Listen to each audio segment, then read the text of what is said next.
name is Nekme Obasoge, and today's topic is about the ongoing slave trade in Libya.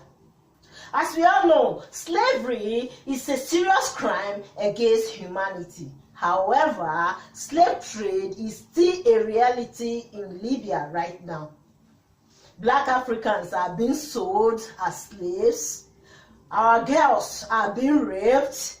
Even some Libyan coast guards will open fire on migrant boats in the Mediterranean Sea. A man addressing an unseen crowd. Big strong boys for farm work, he said. 400. 700. 700. 800. The numbers roll in. These men are sold for 1,200 Libyan pounds, $400 apiece. You are watching an auction of human beings. Another man, claiming to be a buyer. Off camera, someone asks, what happened to the ones from Niger? Sold off, he's told. CNN was sent this footage by contact. After months of working, we were able to verify the authenticity of what you see here. We decided to travel to Libya to try and see for ourselves.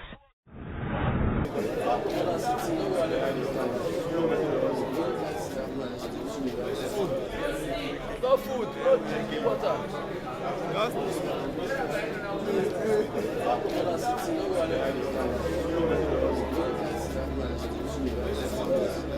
I was sold. On my way coming, I was sold. From a week, they will start beating so that your money will come quickly. So I was there for 8 months before I could pay my money and I went out. You look at most of the people here, if you check their body, you see the mark, they're beating. With electric, even your boot or they took something like a sharp object. Understand? Most of them lost their life there. Many are dying every day. No phone call. Their family will be thinking that person is dead. He has lost it for her life. Know that he's just in one place suffering. Going back home now, I'm totally frustrated. I don't know where to start from. Because I spent my life savings leaving the country. Due to the ongoing slave trade in Libya, I contacted Honorable Rita Oji, the chairman of Lagos State House of Assembly and Diaspora Affairs. She replied me and promised to call me back, and I'll be waiting for her phone call. She did a lot few years ago when she intervened in the case of one Nigerian woman called Julie Idehe, when Julie's kidney was stolen by Italian doctors in Italy. This ongoing slave trade in Libya is a very broad issue. It requires an urgent intervention of governments and international institutions such as the UN, the African Union, and others. I contacted some Nigerians in Libya a few weeks ago, and I've been calling them frequently to interrogate them about the ongoing slave trade in Libya. And I also try to persuade them to go back to Nigeria. Libya is not a safe place for Black Africans right now, but they refuse to go back to Nigeria because they were complaining about a lack of employment and other issues affecting people in Nigeria. Any of my passengers I took down to Libya, the parents were aware of their journey, even when they knew it was 50-50 risk per se. It was because of the economy of the country. If Nigeria was a better country, I never believed anybody would take that risk through Sahara Desert nor the Mediterranean Sea.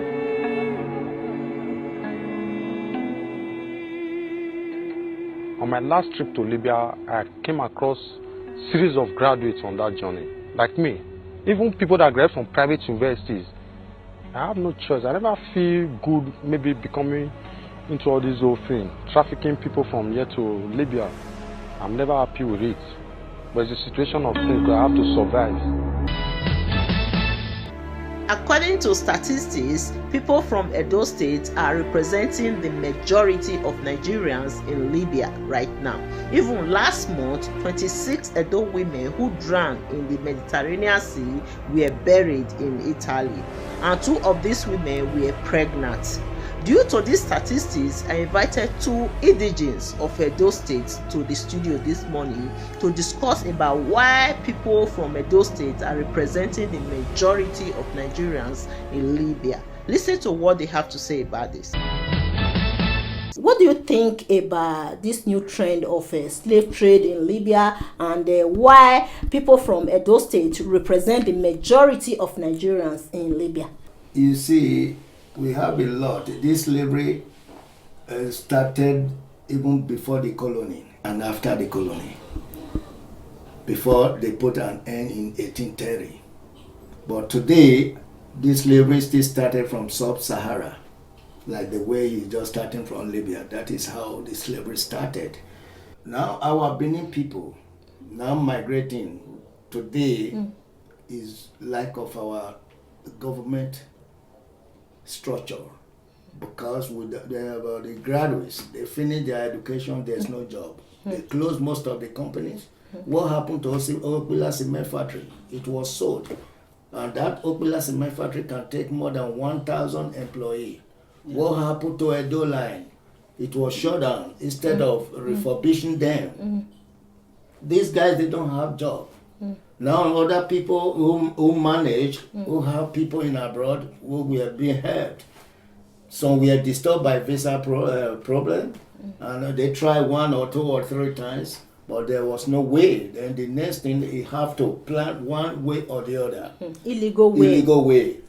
So these are most of the sources that enable them to move away, because some succeeded, some were drawn in the high sea, but yet they still plan to move because there's no necessity. Back home, even right now, we don't have a constant electricity. How can we survive the life? We cannot talk about how this whole incident of traveling started with the Edo people without really going back to the basic roots and foundation of how did we get here? What started this trend of traveling? Like Mr. Obasohan earlier said, the Edo people are the least to have actually started traveling in the whole of Nigeria. But looking at Edo State as a state, Edo State, it's more like a civil servant state. But in the late 80s, 90s, And early 90s. and early 90s, a new wave and trend of traveling started in Edo State. When our sisters started traveling to Europe for greener pasture, as they said then. A lot of graduates, they leave school with the mind of, I'm out of school, I've done my youth service, it's time for me to get a good job, and, and life begins. But unfortunately, what do we have in the States? When these young youth, vibrant youth get back to Nigeria, the first question we need to start asking ourselves, what are they going back to do? Yeah, one of the messages I have to tell them, both parents, both mother and father, they brought those children to the world. They cannot see their children being misused or be abused in their present, and they will go free. They should please find whatever that will make them to listen to them. The most important thing is our government. Let them create job in our Edo State. First and foremost, I would use this medium to appeal to our parents, our cousins, our friends, our neighbors, that it's not really it's not worth one risking their lives or one's life form in the Mediterranean Sea. Because if you say, I'm going to take the risk of, going through Libya, despite all the stories coming out of Libya right now, I'm still going to take the risk of going through the Mediterranean Sea. Hopefully I succeed. But what if you lose your life? Is that purpose fulfilled? No. It has been defeated when you lose your life. But if you remain in Nigeria, I don't want to stand here to criticize you because I'm not in your shoes. I don't really know what you're going through. The pain, seeing that you cannot provide for your family, your immediate family, maybe your aged parents and stuff like that. But I believe that there are still other means that we can support our family, we can survive. And then I also want to use this medium to appeal to the state government to please get to the root of this. And how can they do this? Provide jobs. People cannot afford to go through the university system, become a graduate. Meanwhile, their parents must have used all their earnings with the hope that these children will graduate one day and begin to take care of them. Yes. When it gets to that stage, when there's no hope of survival, then they begin to think of other means, like sending the children out of the state and out of the country to go risk their lives.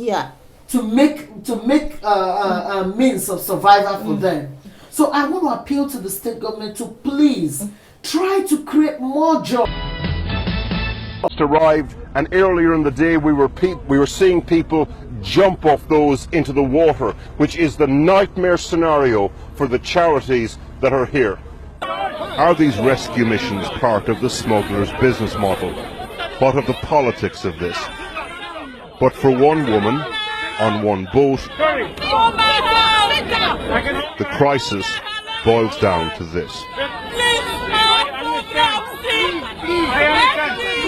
As the sun sets, if you're the person bailing the water out of the sinking boat, it amounts to "don't let me drown in the dark." At night, the situation becomes critical. Radio messages bristle with panic. Migrant boats are sinking all around us. Then onto the crowded boat, the casualties. When the motorboats were out taking people from the sea, a strange window of trauma and quiet. Just the rustling of the foiled blankets. This crisis is complex. No one solution, no one cause. Different perspectives. The volunteer head of mission, Ryanair Boer, is a locksmith from Holland and has a perspective too. He's just recovered 4 dead bodies.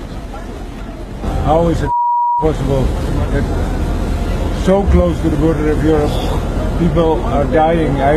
We just came to the last minute. We knew there was boats and no one comes to the rescue for them. We volunteers, we just a random locksmith.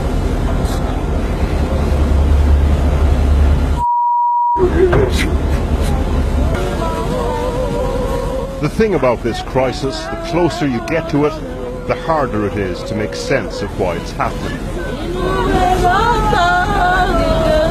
Faith from Nigeria tried to with a hymn.